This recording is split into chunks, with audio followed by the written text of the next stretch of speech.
It all begins in the quiet places. Not with a bang, but a download. Just a single file. A ghost, sitting in the wires, just waiting. See this file? It doesn't have a home. It doesn't respect a flag. It doesn't recognize a border. It's just an idea, made stateless, ready to jump across the world at the speed of light. And it doesn't carry a past. There's no serial number, no history. The weapon it makes just appears, out of nothing, and it leaves no trace. A true ghost in the system. And make no mistake about it, the idea inside this code, well, it's already changed the nature of violence. Forever. If you want to understand this threat, we have to go back. Right back to the source. Yeah, we got to go back to that one moment. The moment something theoretical became physical. The moment a digital ghost took on a lethal, solid form. The year is 2013. A man named Cody Wilson, along with his group Defense Distributed, he points a hunk of plastic at a firing range and he pulls the trigger. And that single shot, it echoed clean around the world. Now look at this thing.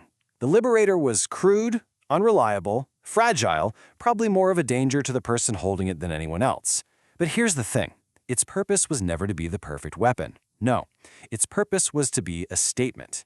And that statement was, the gun is now data. The original sin had been committed. But of course, it didn't stay crude for long.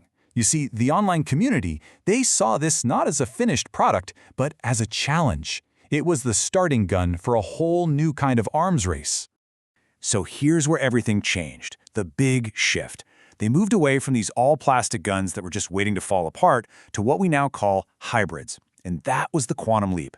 People started printing only the frame or the receiver, the one part that's legally defined as a firearm, and then they combined it with unregulated metal parts, steel tubing from a hardware store for a barrel, a few common bolts and springs. And just like that, the plastic toy became a durable, reliable weapon.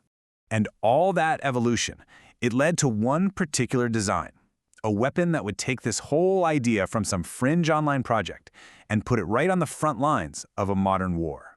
It was called the FGC-9. And yeah, the name tells you everything you need to know about the intent behind it. This wasn't just a gun, it was an act of pure technological defiance. The whole design was a statement. It was created by a user known only as JStark1809, and it was engineered specifically for people in places with the strictest gun laws in the world. It requires 0 regulated parts. Think about that. With a home 3D printer and one trip to the hardware store, anyone could build a semi-automatic carbine for less than $500. And the FGC-9 didn't stay a theory for long. By 2021, it had become a proven tool of war. Out in the jungles of Myanmar, rebel forces fighting the military junta were using the internet to download and print their own arsenals. The ghost gun had officially stepped onto the battlefield. And this brings us right to the fundamental problem. The reason these weapons are a challenge unlike any other, for law enforcement, for all of society. By their very nature, they are ghosts. A traditional gun, see, it has a history. It's got a serial number that ties it to a factory, a seller, an owner. A ghost gun? It has nothing. It's printed, it's used, and then it just vanishes, leaving investigators at a complete dead end. In December of 2024, that dead end became a brutal, high-profile reality. The assassination of a major corporate CEO was carried out with a ghost gun, complete with a 3D printed silencer. The threat was no longer just on some foreign battlefield. It was here, on our city streets. And just consider the scale of it. This number, 19,000. That's how many ghost guns law enforcement recovered in the United States back in 2021 alone. A number that has been growing exponentially year after year after year. Now this explosion in ghost guns, it forced a legal reckoning, a fight that went all the way up to the Supreme Court of the United States. And the court, they handed down a landmark 7-2 decision. They upheld a federal rule that said these ghost gun kits could be regulated just like any other firearm. It was seen as a major victory for gun control, but it also pointed to that fundamental problem. How exactly do you regulate a file that's already everywhere? Because the law didn't stop the code. In fact, some people argue it did the exact opposite.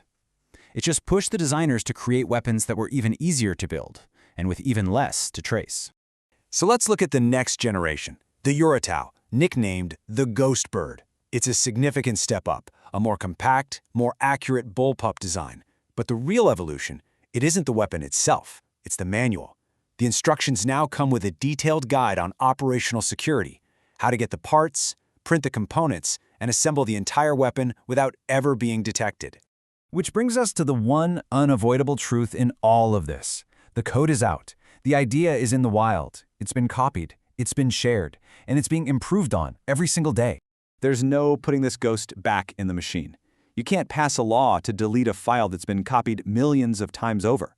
The idea is loose. It cannot be recalled. It cannot be stopped. So the only real question left is what happens next.